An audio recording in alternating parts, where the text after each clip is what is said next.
זה משולש ישר זווית. זאת צלע A, זאת צלע B וזאת צלע C. צלע A שווה ל-6 סנטימטר. צלע B שווה ל-8 סנטימטר. את האורך של צלע C אנחנו עדיין לא יודעים, ואנחנו עכשיו נחשב אותו.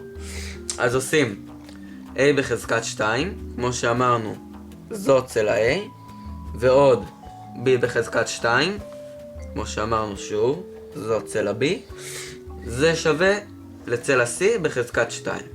אז אמרנו שצלע A שווה ל-6 סנטימטר, אז עושים 6 בחזקת 2, וצלע B שווה ל-8 סנטימטר, אז עושים ועוד 8 בחזקת 2, וזה שווה ל-C בחזקת 2.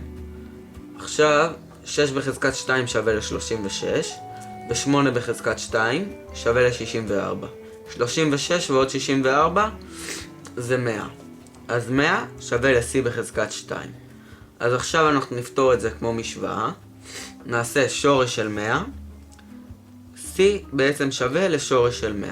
השורש של 100 הוא 10. זה אומר שצלע C שווה ל-10 סנטימטר.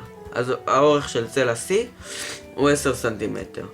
עכשיו, אם אנחנו רוצים לחשב את השטח, נעשה את השטח של A ועוד השטח של B, וזה בעצם יהיה השטח של ריבוע C.